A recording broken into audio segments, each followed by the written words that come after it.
The courtroom door felt heavier, like it already knew what my family planned to do to me. They sat in the front row wearing designer confidence, while I walked in wearing the same suit I'd bought for job interviews I never got. Mom whispered, Dad rolled his eyes, my brother smirked.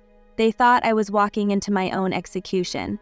They didn't know I'd brought evidence, leverage, and a truth my grandfather buried for this exact moment. The judge had no idea what was coming, neither did they. If you're interested in this topic, hit the like button, subscribe, and type interested in the comments, and I will give you a heart. The courtroom door felt heavier than it had any right to be. I pushed it open in the only decent suit I owned, the same one I'd bought 3 years ago for job interviews I never got.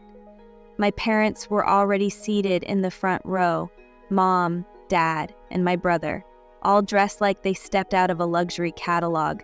Designer outfits, perfect hair, matching smug expressions.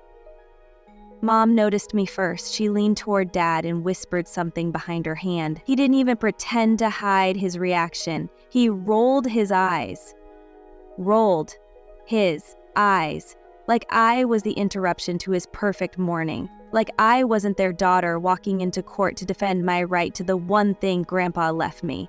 My brother smirked, tapping on his phone as if he was live tweeting my humiliation. Their lawyer sat next to them, the kind of man who radiated expensive confidence, the kind who charges $500, 0 cents an hour, to breathe, the kind they hired to take everything from me. The judge wasn't in the room yet, but I could feel the judgment already crawling on my skin. Did they really think I'd crumble? That I'd walk in, apologize for existing, and sign away everything Grandpa entrusted to me? I set my briefcase on the defendant's table, 3 folders inside. Tabs, labels, receipts. They had no idea what was in those folders. They thought I came here empty-handed, like always. They thought wrong. The bailiff said, "All rise," and the judge walked in, a woman with a kind of stare that could slice marble. I straightened my back. My heart was hammering, but my mind was clear. The truth is, the reason we were in this courtroom didn't start today. It didn't even start with the lawsuit. It started years earlier, before Grandpa died, before the trust, before the money. Back when my family made it painfully obvious that I was the expendable one. I was never the favorite. My brother was the golden child, the walking, talking family investment, new car on his 16th birthday, fully paid college tuition, vacations, down payments, bailouts, second chances, infinite lifelines. Meanwhile, I worked nights at a grocery store to pay for community college. I lived in a basement apartment where the mice paid more rent than I did. No one came to my graduation. No one asked about my job. No one cared enough to pretend. Except Grandpa. He showed up. Every time. Every ceremony. Every milestone. Every disappointment. He was the one who paid attention. The one who listened. The one who saw me. "Your brother has charm," he used to say. "But you've got grit. And grit lasts longer." He also taught me something I didn't understand back then. "Save everything," he'd say. "Every receipt, every letter, every email. Keep your records clean. One day, someone will try to rewrite history." I thought he was dramatic. Turns out he was preparing me for this, for the moment my own family would try to erase me, for the moment they'd drag me into court and call it protection. As the judge adjusted her glasses, I felt a strange calm wash over me. My parents thought this case was a formality, that they'd walk in, talk pretty, and walk out with everything Grandpa left me. They didn't know the real story. They didn't know I hadn't come alone. They didn't know I brought the one thing I inherited from Grandpa that money couldn't buy: leverage. And I was ready to use it. To understand how I ended up standing in a courtroom defending myself from my own blood, you have to rewind a little, back to the reading of Grandpa's will. It was supposed to be simple, quiet, respectful. But in my family, even grief had conditions. My brother walked into the lawyer's office like he was arriving to claim a throne. Mom and Dad followed behind him, already discussing what color they'd repaint Grandpa's house. I sat alone on the other side of the table. The lawyer cleared his throat and started reading. My brother got the house. Mom and Dad got the investment accounts. And me? I got the education fund. They all smirked, like Grandpa left me pocket change. Then the lawyer explained the truth. Grandpa had seeded that fund 20 years earlier. It had grown, compounded, multiplied. My share was now worth more than the house and investments combined. $1,200,000, 0 cents. Mom's face drained so fast I thought she'd faint. Dad swallowed like someone had punched him. My brother whispered, "What?" under his breath, like the universe had malfunctioned. That's when everything shifted. 2 weeks later, Mom called. Her voice sweet, too sweet. "Honey, we need to talk as a family. Come by the house Saturday." I should have recognized the tone. The same tone she used when I was 12 and she blamed me for breaking a vase my brother shattered. The same tone she used when she told me I was being dramatic after my first heartbreak. Sweetness in my family was always the opening act for a betrayal. When I walked into the living room, they were already seated, my parents, my brother, and a stranger in a gray suit with a leather briefcase. Mom gestured toward him. "This is Richard, our attorney." That word, "our," was the warning sign I ignored. "Sit," Dad said. Not a request, a command. Richard slid a packet of papers across the table toward me. Thick, heavy, pre-planned. "We've drafted a family harmony agreement," he said. "To ensure stability after your grandfather's passing." Harmony? The irony could have set the house on fire. I flipped the first page. The agreement stated I would transfer my entire inheritance into a family-managed account. They would oversee my funds, decide how they were responsibly allocated. I would receive a $2,000 0 cents monthly allowance, but from my own money. My own money. Mom placed her hand over mine, the way she used to when she pretended to comfort me. "Sweetheart, you've always struggled with responsibility. We don't want you to make mistakes." My brother leaned forward, elbows on the table, voice dripping with false humility. "This is about protecting you. You should be grateful we're trying to help. And if I say no?" Dad's entire face changed. The mask fell off. "Then we'll do this the hard way," Richard spoke next. "We can petition the court for conservatorship. It would be unfortunate for you. Public, embarrassing. But we will pursue it if necessary. Embarrassing." That's what they cared about.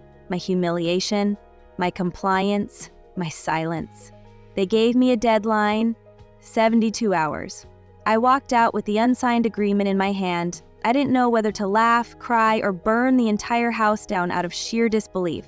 But I didn't do any of those things. I went home, I opened the drawer Grandpa told me to keep locked, and I pulled out the binder. The binder he gave me 5 years earlier. The binder he said would save me one day. Page 12, Section 7, subsection D. A clause no one knew existed except Grandpa and me. A clause that said any beneficiary who attempts to take another beneficiary's share forfeits their own. I stared at it for a long time. Then I read it again and again. Grandpa didn't just prepare me, he armed me. But at that moment, as powerful as that clause felt, I didn't know how deep my family's desperation ran, or how far they were willing to go to destroy me. I just knew this.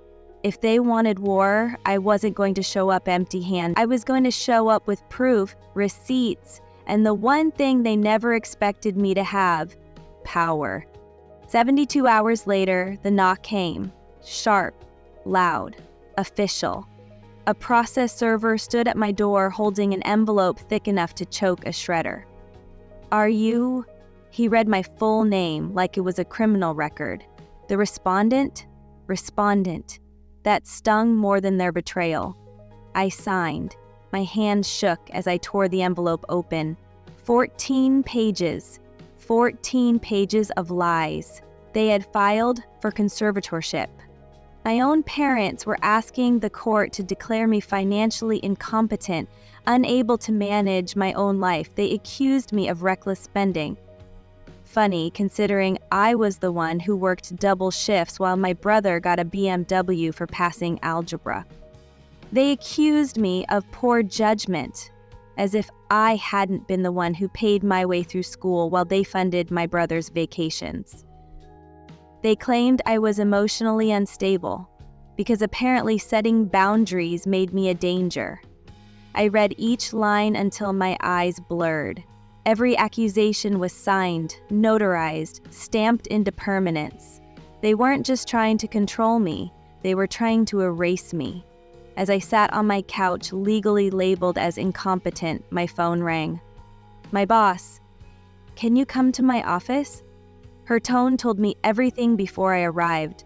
She slid a printed report across the desk, a public record search. My name, the petition, the allegations. She looked at me with corporate sympathy, the kind that feels like someone patting your head while pushing you off a cliff. "Is there something going on we should know about?" "It's a family dispute," I said. "It's not true," she sighed. "Until this is resolved, we have to place you on administrative leave." "For how long?" "Indefinitely." I left the office with a cardboard box, my magnets, my pens, the plant I kept alive for 2 years, all shoved into a single humiliating container.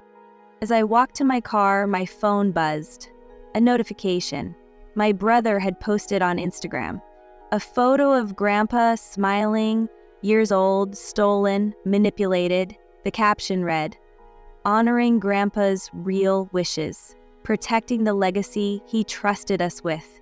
And the comments, my God, the comments, came like knives from every direction. "Money changes people. She always seemed jealous. Family first, praying for your parents." Strangers painted me as a villain, while my own family sharpened the brush. I didn't eat that night. I didn't sleep. At 2:13 a.m. my best friend called. "Just give him half," she said. "It's not worth losing everything. Half. As if losing the other half was reasonable. As if surrendering to the people who dragged my name through public records was logical. As if peace with poison was a fair compromise. I almost agreed. Almost. But something pulled me back. The binder. Grandpa's binder. The one he gave me with a strange seriousness I didn't understand at the time. I opened it. Page 12, Section 7, subsection D. The forfeiture clause, glowing like a divine slap in the face. Any beneficiary who attempts to take another beneficiary's share forfeits their own. And there, written in Grandpa's distinct handwriting, "Keep this safe, kiddo. Trust but verify." His warning finally made sense. He didn't mistrust me. He mistrusted them. Suddenly it was all so clear. My panic evaporated, my grief quieted, and something new formed in its place. A cold, sharp determination. I wasn't going down. I wasn't bending. I wasn't losing what I earned and what Grandpa protected for me. But to win, I needed more than a clause. I needed proof, real proof. And I needed someone who understood the system better than my family's overpriced attorney, Jake. My old study partner from undergrad. Just past the bar. Brilliant, relentless, ethical. I called him. "Jake, I need you to look at something." "Now?" "Now." He came over, read the clause, looked up slowly. "This is a nuclear option." "Meaning?" "Meaning, if they keep going, they lose everything. The house, the accounts, all of it." "Are you sure?" "I'm sure, but this will destroy your family." I stared at the page. They already destroyed it, and that was that. The line was drawn. Jake sat with me at the kitchen table, drafting a letter, a warning, a chance for them to pull back, to fix this, to act like the adults they pretended to be. The letter gave them 48 hours to withdraw their petition, 48 hours to stop, 48 hours to do the right thing. The next morning, I mailed it certified. It felt symbolic, like sending a final olive branch forged from steel. The deadline came and passed. They didn't withdraw. They didn't pause. They didn't reconsider.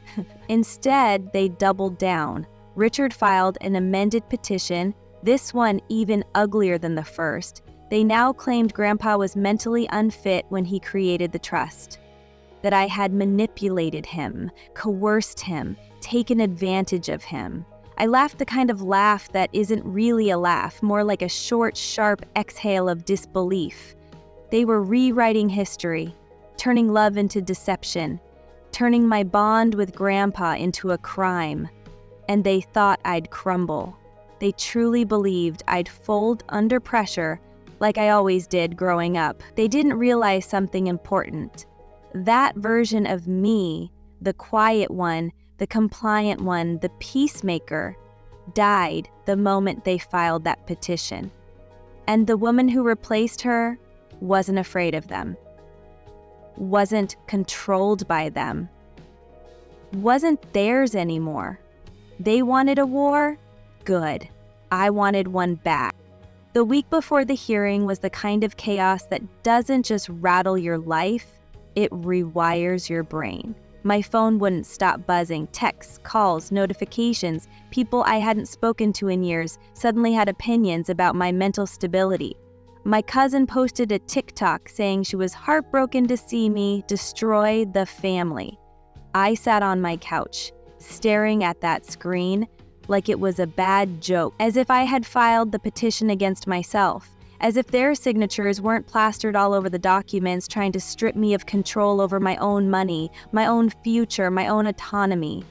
The narrative had flipped so perfectly you'd think they storyboarded it. But while everyone else played telephone with lies, I sat in silence, studying, analyzing, preparing.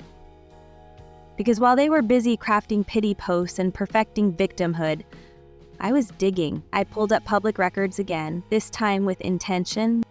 My brother's startup dissolved, quietly, but not quietly enough.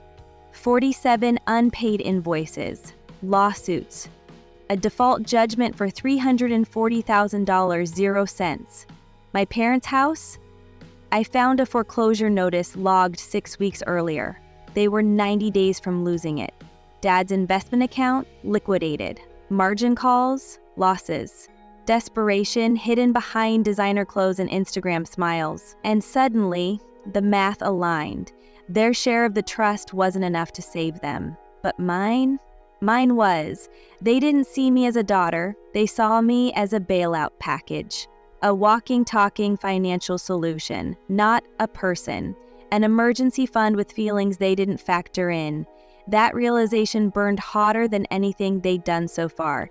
Not because they were in trouble. Life hits hard sometimes. But because their solution was to sacrifice me, the child who worked 2 jobs. The child who never asked for a dime. The child who kept every receipt because Grandpa trained her to see storms before they formed.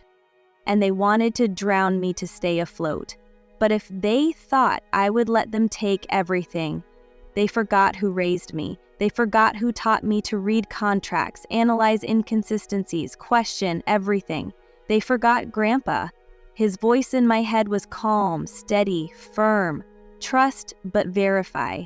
I verified everything, and that's when I noticed the inconsistency that shifted the ground under my feet. The amendment they filed, the one claiming Grandpa wanted unified family management, had a notary seal I didn't recognize. I pulled out Grandpa's binder, found the original trust documents, compared the embossers, different notaries, different stamp pressure, different seal texture. My pulse spiked. I scanned the amendment into a PDF. Zoomed in 400%, the signature, Grandpa's clean, slanted handwriting, was too clean, too perfect. Like it had been dropped on digitally. I swallowed hard. This wasn't just manipulation. This wasn't just entitlement. This was forgery. I found the original notary's information on the state directory, called him. He was retired, living in Arizona with a voice like cracked leather. I emailed him the amendment. He called back within the hour. I never notarized that. The room spun. Can you put that in writing? Already typed. He sent it. Signed. Notarized. Irony. Then I hired a forensic document examiner. Yes, it cost $300 0 cents I didn't have. But it was the best $300 0 cents I ever spent. 4 days later, the report came. The signature was digitally traced. The ink pattern was from a modern printer. The paper stock hadn't existed in 2019. The notary seal was forged. I stared at the report. My hands shook. Not from fear, but from realization. They hadn't just tried to steal from me, they had broken the law to do it. They had crossed a line with intention, with calculation, with confidence that no one would question it, because why would they? I was the quiet one, the overlooked one, the trusting one. But that version of me died the moment I held that report. They thought I would be too emotional, too fragile, too overwhelmed to fight back. They didn't know I'd been studying for 4 years, that I'd passed the bar quietly, privately, without celebration, and suddenly I understood something terrifying. I wasn't the underdog.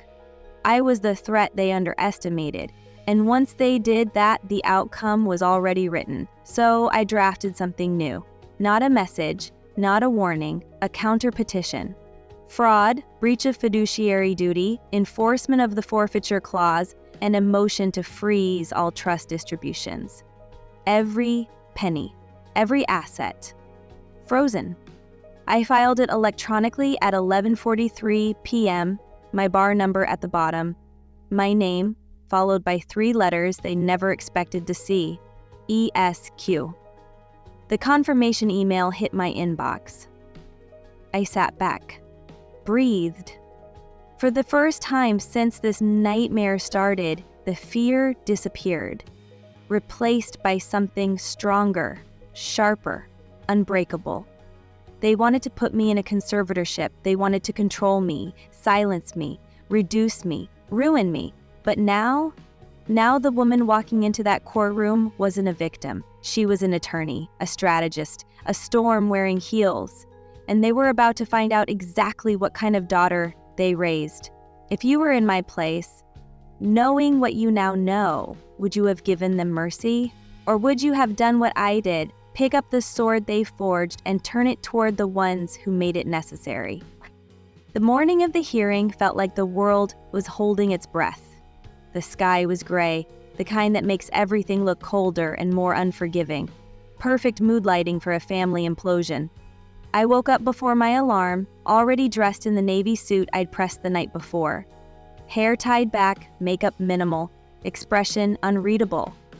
Not because I was trying to look strong, I simply no longer had any softness left to show them. When I reached the courthouse parking lot, I sat in the car for a moment, gripping the steering wheel. Not from nerves, from calculation. I wasn't walking in as their daughter. I was walking in as their opponent. And opponents don't flinch. I stepped out. Every footstep echoed like I was walking toward the execution chamber. And in a way, I was, but not mine. I pushed open the courtroom door, and there they were. Mom, Dad, my brother, all sitting in the same row like a perfectly curated exhibit of self-righteousness.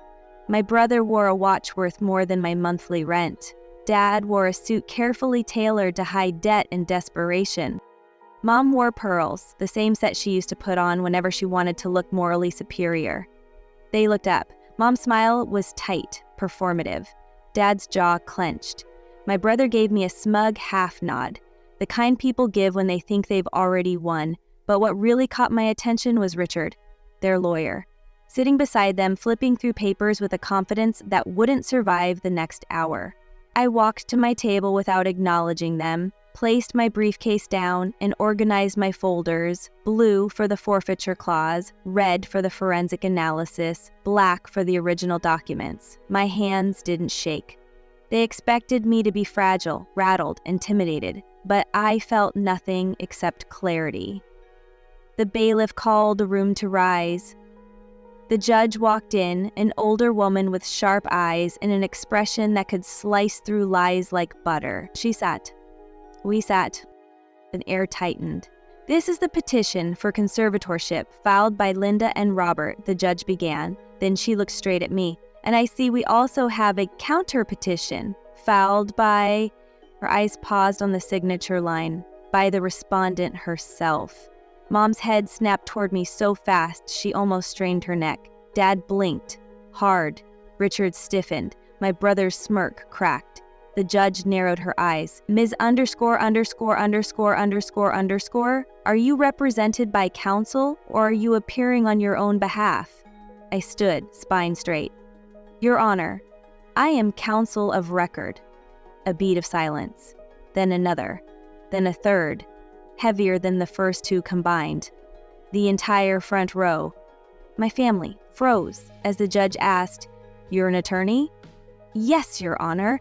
Admitted to the bar January of this year, the room shifted, the power shifted, and for the first time since this war started, the fear didn't belong to me, it belonged to them. The judge nodded. Proceed. I opened the blue folder. Your Honor, Exhibit A, Section 7, Subsection D of the trust. I handed a copy to the clerk who handed it to the judge. This clause clearly states that any beneficiary who initiates legal action to deprive another beneficiary forfeits their entire interest. The judge reviewed it, her expression tightening. She turned to Richard. Were you aware of this clause? He swallowed. Your Honor, were you aware? She repeated. He tried again. We recently, yes or no? Yes, Your Honor. The judge's eyes were razor sharp. And you filed this petition anyway? He opened his mouth, then closed it.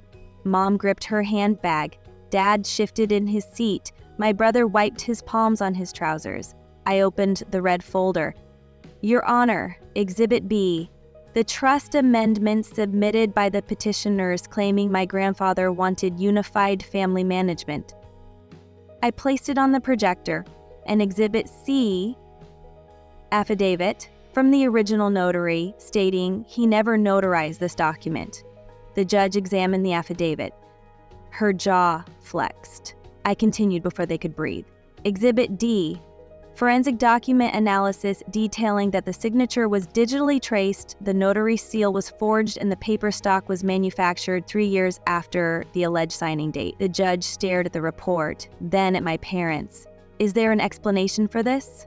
Silence. No excuses, no lies, nothing. For the first time in my life, my parents ran out of words. Richard attempted to stand. Your Honor, if we could request a brief Denied. Her voice thundered through the room. Your clients filed a fraudulent document. They initiated legal action that directly violates the forfeiture clause. They will answer for that today. She turned to my parents again. Do you have anything to say in your defense? More silence. Mom's face trembled, not with remorse, but with fear. Dad's eyes watered, not with guilt, but with anger. Anger that the trap they set snapped shut on them instead. My brother stared at the desk, pale. The judge closed the folder. The petition is dismissed with prejudice. Mom gasped. Dad whispered something sharp under his breath. My brother muttered, "This isn't fair." The judge spoke over him. The forfeiture clause will be enforced. Petitioners will forfeit their entire share of the trust. Mom's hand flew to her chest. Dad grabbed the bench. Richard's head dropped into his hands. Furthermore, the judge added, sanctions in the amount of $15,000, 0 cents are imposed for filing fraudulent documents. Mom choked. Dad swore under his breath. My brother whispered, "No, no, no." But the judge wasn't done. This matter will also be referred to the district attorney for review. The gavel slammed. My parents flinched, as if struck. I packed my folders calmly, clicked my briefcase shut, and walked out without looking back. In the hallway, I heard Mom crying, Dad arguing, my brother blaming everyone but himself. For the first time, their chaos wasn't my responsibility. And as I stepped outside into the cold morning air, the sun finally broke through the clouds, brief, sharp, perfect, the kind of light that tells you something is ending and something else is beginning. If you were me, would you have forgiven them? Or would you have walked away with the same calm, final confidence I did? When I stepped out of the courthouse, the cold air didn't bite. It cleansed. The kind of cold that strips everything down to truth. My heels clicked against the concrete like punctuation marks, each one reminding me it's over. Not the battle, the illusion. The illusion that they loved me equally. The illusion that blood guarantees loyalty. The illusion that I was ever part of their version of family. My phone buzzed before I even reached my car. First message, Mom, we need to talk. Second, Dad, you didn't have to do that. Third, you ruined everything. I put my phone on silent and unlocked the car. I didn't owe them a response, not anymore. What were they expecting? That I'd run back to them crying? That I'd apologize for exposing the truth they manufactured? That I'd feel guilty for refusing to be the sacrificial lamb they believed I was? No, they wanted a victim. I walked out a victor. And victors don't explain themselves. I drove home, finally able to breathe in a way I hadn't breathed since the day the petition showed up on my doorstep, and the moment I walked into my apartment, I did something I hadn't done in months. I laughed. Not a sweet, relieved laugh, a sharp, hollow, I can't believe I survived laugh, because everything they planned to destroy, my credibility, my job, my sanity, none of it broke me. They didn't expect that. They expected tears, collapse, surrender. What they got was a daughter they never knew existed. My email pinged. HR. Subject line, employment update. I opened it with steady hands. Your leave status is lifted immediately. Please confirm availability to resume work tomorrow. No apology, of course. HR never apologizes. But the timing tasted sweet. The first thing I did was call Jake, my friend, my classmate, my fellow night school survivor. He picked up on the first ring. Tell me everything, he said. I did. Every detail, every gasp, every silence from the courtroom. When I finished, he exhaled sharply. You know this isn't normal, right? What? Most people don't walk into court on the edge of losing everything and walk out with all the power. Maybe they should, I said. Maybe people would stop underestimating the quiet ones. He laughed. They messed with the wrong woman. They did, I said softly. But the truth hit deeper than that. They didn't just mess with the wrong woman. They created her. Later that night, while the city hummed outside my window, I opened Grandpa's binder again. The pages smelled like old ink and foresight. He had meticulously labeled everything: dates, signatures, receipts, photocopies, handwritten notes in the margins. And for the first time, I realized something that shook me more than anything that happened in court.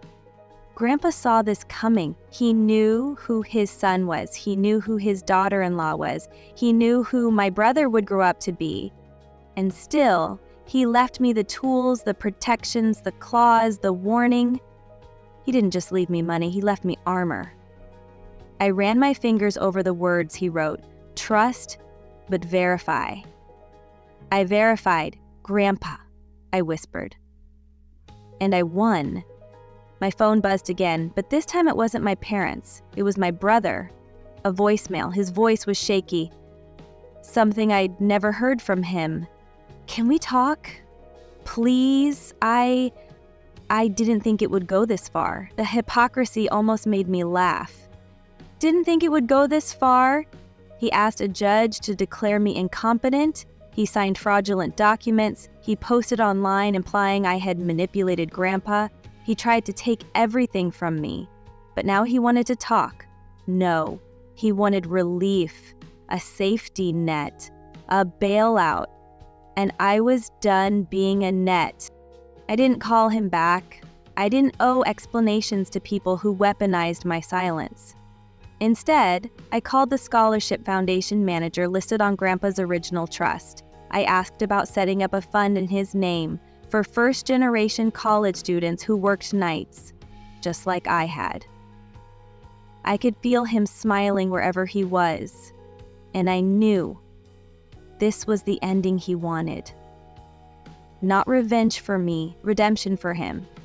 3 days later, the official paperwork arrived confirming the forfeiture redistribution. My parents lost everything Grandpa left them. My brother lost the house he bragged about. The wealth they fought so viciously to steal ended up exactly where it belonged, funding futures, not egos. The irony was delicious. My parents moved into a 2-bedroom rental, a downgrade they never saw coming. My brother filed for bankruptcy, the last act in a play he wrote himself. Mom tried to call me again. Dad sent an email saying we should let the past go. I read it once, then deleted it, because there's a difference between forgiveness and reopening the door for people who turned love into ammunition. I chose peace, they chose silence, and that was fine. But here's the truth I never expected. The part that hurt wasn't losing them. It was realizing I never had them in the first place. I sat alone in my apartment that night, the lights low, the binder open, my new bar certificate framed on the wall. Victory didn't feel loud. It felt quiet, heavy, clean, like setting down a burden I carried since childhood. And when sleep finally came, it wasn't restless. It was full. The next morning, I woke up to sunlight creeping across my floor. For the first time in years, I wasn't bracing for impact. I wasn't preparing for disappointment. I wasn't waiting to be punished for existing. I made myself coffee, sat at my desk, opened a new document, and began writing my first official client letter. Not as the daughter they underestimated, not as the girl they dismissed, but as the woman they accidentally built. If you were in my shoes, after everything, would you give any of them a place back in your life? Or would you close the door, like I did, quietly, finally, permanently? The days after the hearing felt unreal, like waking up in the same world but with completely different rules. Before, I moved through life like someone walking barefoot on broken glass, carefully, quietly, pretending it didn't hurt. Now, I walked like the glass was behind me, not under me. The silence from my parents was louder than their accusations had ever been. Silence is funny that way. It creeps in, wraps itself around your ribs, and squeezes just enough to remind you, this isn't over. Not really, it just changed shape. On the third morning after court, I woke up to a knock on my apartment door. Not banging, not aggressive, just polite enough to be suspicious. I looked through the peephole. My brother, of course. He stood there wearing a hoodie I bought him years ago for Christmas. Funny how people wear sentiment when they need sympathy. I opened the door just enough to show my face, not enough to invite him in. "Can we talk?" he asked. His voice was thin, stretched.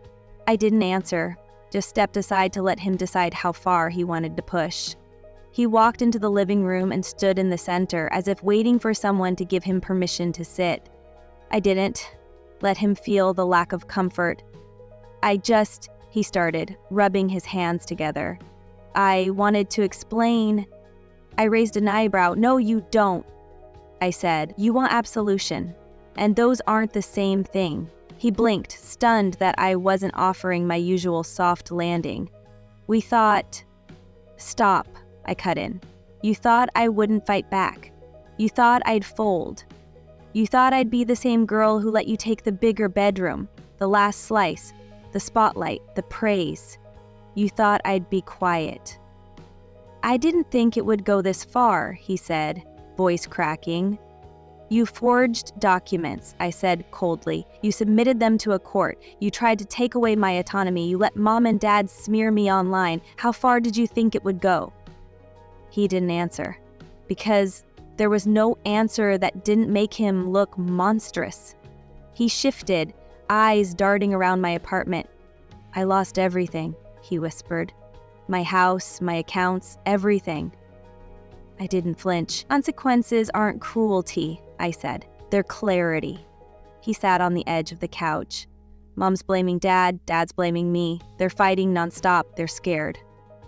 The old version of me, the people pleaser, the fixer, would have felt a twinge of guilt. But the new version? The woman forged through betrayal and strategy and courtroom warfare? She simply nodded. Fear is an excellent teacher, I said. He swallowed hard. Are you happy this happened? My voice was colder than I expected. No, I said, but I'm relieved justice exists. For once. He looked down at his hands. I don't know who I am without them. My breath caught, not from sympathy, but from the realization of our difference. I built myself alone. He built himself on them, on their validation, their money, their spotlight. And now that the scaffolding had collapsed, he finally saw the person underneath, someone he didn't recognize, someone he wasn't sure he could stand to be. That's your work, I said, not mine. He nodded slowly like a man facing a truth he wished he could unhear. I'm sorry, he whispered. I swear I am. I studied his face, not for sincerity. Sincerity is useless without accountability. I searched for discomfort, for ownership, for growth. I saw none. Only regret that the plan failed, not remorse that the plan existed. Thank you for saying it, I replied, but understand this clearly. Apologies don't rebuild trust. Behavior does. Time does. Integrity does. His eyes dropped. He understood. Or maybe he didn't, and that was fine too. Can we start over? He asked quietly. Someday, I said, but not now, not while the wound is still bleeding beneath the bandages. He stood slowly. I guess I deserved that. Yes, I said simply. You did. He left without another word. When the door clicked shut, I leaned against it, breathing deeply.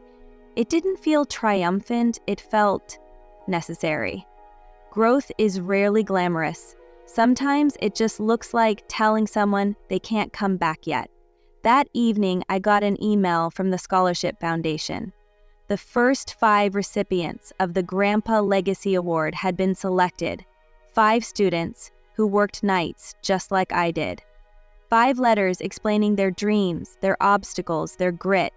I read every word, cried through half of them. Grandpa didn't leave me money, he left me a mission, and watching that mission plant roots felt like something I can't describe. A week later, Dad emailed me, not to apologize, not to admit fault, but to say we should put this behind us, as if the court case was a disagreement, as if the forgery was a misunderstanding, as if the petition to declare me incompetent was a mild overreaction. I didn't respond. Healing doesn't require reopening doors. Meanwhile, Mom posted a picture of a family dinner on Facebook. Her, Dad, my brother, nothing had changed. They were still pretending, still performing, still curating an image instead of examining the truth. But for the first time, I felt no anger, no ache, no longing, just liberation.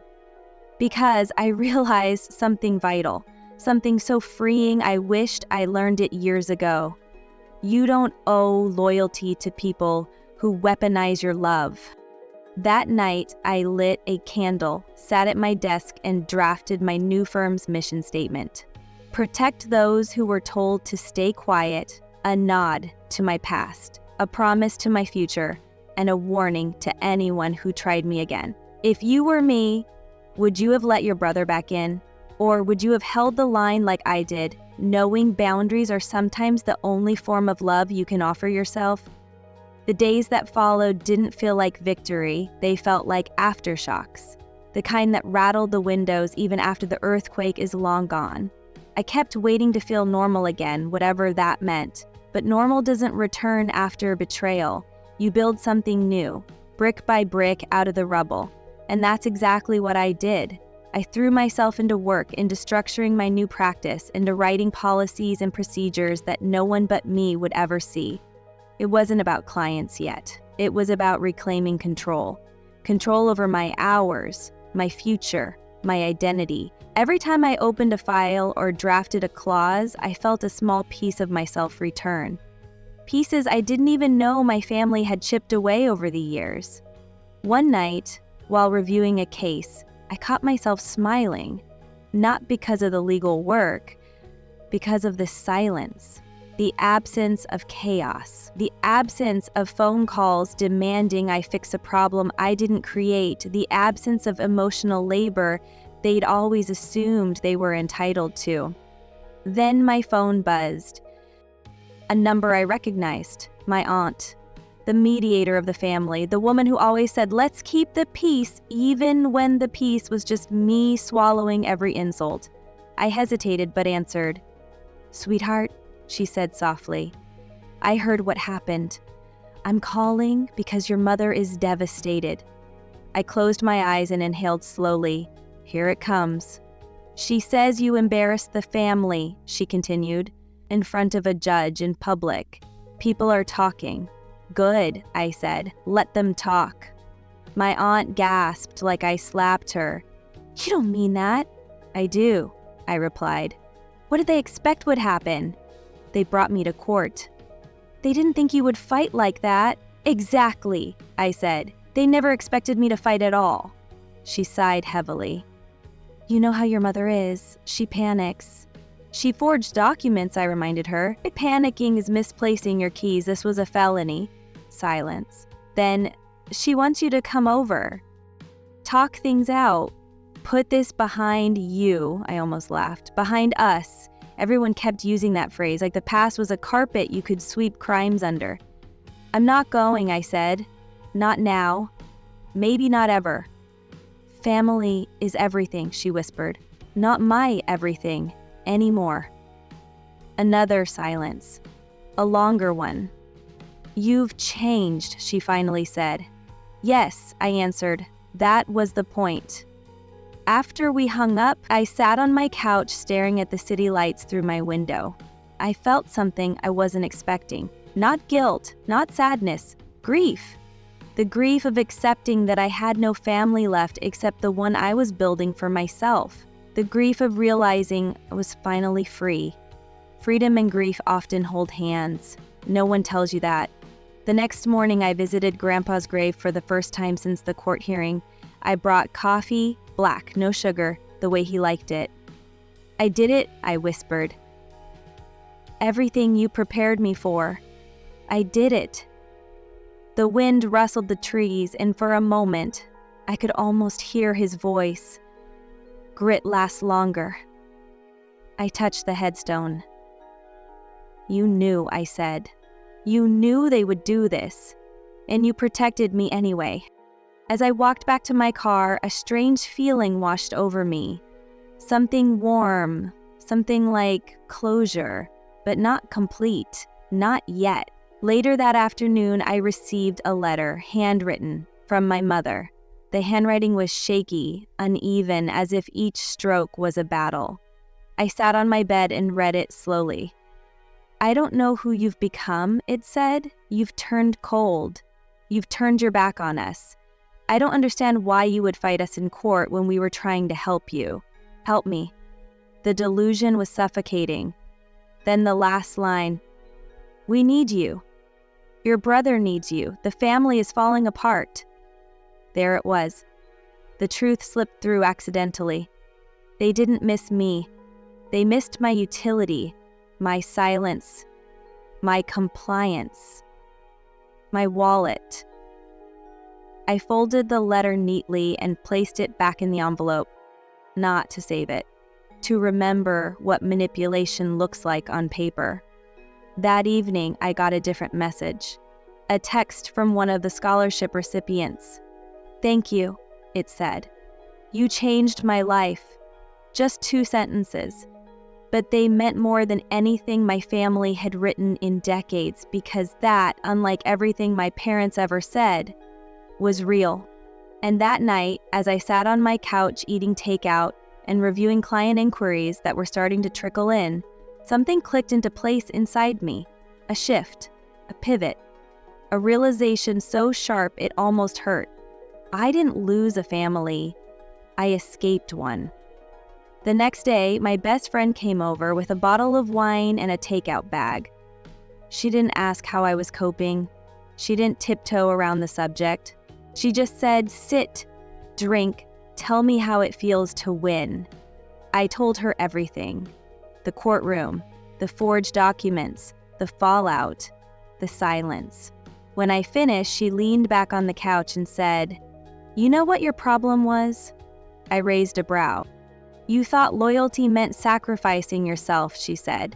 "Now you know loyalty means refusing to let anyone destroy you." I stared at her for a long moment. "I didn't win for revenge," I said quietly. "I won to protect myself." She nodded. "And that's why you'll never be like them." I exhaled slowly. Maybe she was right. Maybe survival wasn't selfish. Maybe boundaries weren't betrayal. Maybe walking away wasn't abandonment. It was self-respect. That night, I lit a candle, opened my laptop, and drafted my firm's tagline: "Justice for the overlooked, strength for the underestimated, voice for the silenced." Then I added one more line, just for me. Never again. If you were in my shoes, would you open the door if they ever knocked again? Or would you keep it closed, locked, and reinforced like I chose to? The morning everything finally settled didn't look different from any other day. The sky was the same fading blue, the hallway outside my apartment smelled like someone else's burnt toast, and my coffee tasted exactly like it always did. But something inside me had shifted, quietly, permanently, like a door closing somewhere deep in a house you no longer live in.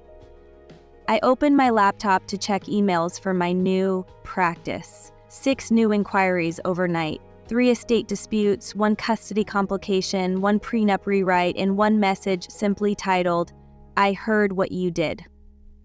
I opened that one last. It was from a woman across town dealing with a family trying to seize her grandmother's land. She wrote, "Someone told me you don't back down. I need that." I leaned back in my chair, allowing myself a smile. That's who I was now, not the overlooked daughter. Not the quiet sibling, not the one begging for space at a table that never wanted me sitting there in the first place. I was the woman families whispered about when they tried to pull something shady. I was the one they warned each other about, the one you didn't want on the other side of a courtroom. It felt poetic, fitting, deserved. I spent the morning drafting responses, reviewing documents, and building case files. For the first time in my life, my work wasn't something I did to survive. It was something I did to build, to create, to help people who were just like me. People who had been told to stay silent while others picked them clean. Around noon, my phone buzzed. A text from an unknown number. We're outside. My heart didn't jump. It didn't sprint. It didn't tremble. It just steadied, because I knew exactly who we meant, my family. I walked to the window, parted the blinds, and there they were on the sidewalk. Mom clinging to her purse like dignity was zipped inside it. Dad staring at the ground like the cracks in the pavement held the answers to his life collapsing. My brother standing slightly behind them, hands buried in his pockets, shoulders slumped in a way I'd never seen before. There was a time when seeing them like this would have shattered me. A time when their pain would have felt like my responsibility. But now it just felt like consequences arriving exactly on schedule. Another buzz. Please. Just one word. Soft. Desperate. Timid. The same word Mom used whenever she wanted something disguised as love. I didn't go to the door. I didn't move at all. I watched them from the window, my own silent audience, for a solid minute before stepping back. They knocked, first softly, then more firmly. Then Dad spoke through the door. "We need to talk." The words echoed through the apartment like a ghost from another life. I walked to the door, not to open it, but to stand on the other side of it, listening, waiting, deciding. "We're trying to fix things," Mom said, voice trembling. "We want our family back." I almost laughed. The irony was brutal. They didn't want the family back. They wanted the version of me who didn't fight. The version who swallowed disrespect. The version who let them shape the narrative. That version no longer existed. "We made mistakes," Dad said, voice gravelly. "We were scared." That was the closest thing to accountability I'd ever heard from him. And yet, it wasn't enough. Not even close. "Please open the door," Mom whispered. I leaned my forehead gently against the wood and said nothing. Silence is more powerful than shouting. Silence is final. After a minute, Mom spoke again, quieter this time. "If you don't open it, we'll go." I closed my eyes, not from pain, from clarity. Leaving wasn't punishment, it was closure, and that's exactly why I stayed silent. After another 20 seconds, their footsteps retreated. I waited until their shapes disappeared down the street before I finally walked away from the door. The apartment felt warmer, calmer, wider, like I'd finally removed the last piece of weight from my ribs. Later that day, I headed downtown. I needed a break from staring at case files, needed to breathe air that didn't taste like old emotions. I wandered into a small cafe one Grandpa used to take me to when I was young. The bell above the door jingled the same way it always had. I ordered his usual, black coffee, no sugar, and sat at the corner table where we used to talk about life, choices, grit. For a moment, I could almost hear him across from me. "Proud of you, kiddo," I whispered back. "I hope so." Because every move I made, the boundaries, the strategy, the refusal to crumble, was his doing. His teaching, his foresight. He saved me long before I knew I needed saving. When I left the cafe, something strange happened. A woman stopped me on the sidewalk. "Excuse me," she said. "Are you the lawyer who won against her own family?" I blinked. "I guess that's one way to put it." She clasped her hands. "My sister's trying to steal our inheritance. I need someone who isn't afraid of a fight." And just like that, the last piece of fear evaporated. I wasn't defined by what my family did to me. I was defined by what I did with it. I gave her my card, walked away, feeling taller, lighter, stronger. That night, I sat at my desk, the binder of Grandpa's notes open beside me, my bar certificate hanging above my workspace. I reread every comment on my last video upload. People writing about their families, their betrayals, their battles. And I realized something enormous. My story wasn't unusual, it was universal. The specifics change, but the wounds are the same. The overlooked child, the scapegoat, the black sheep, the quiet one with teeth they never noticed until it was too late. I closed the binder and spoke softly into the empty room. "Thank you, Grandpa, for everything." Then I turned off the light, walked to my bedroom, and paused at the doorway. Freedom feels different when you finally recognize it. It's not loud, it's steady, it's warm, it's yours. If you were me, standing where I stand now, would you ever open the door for them again? Or would you lock it, not out of anger, but out of peace?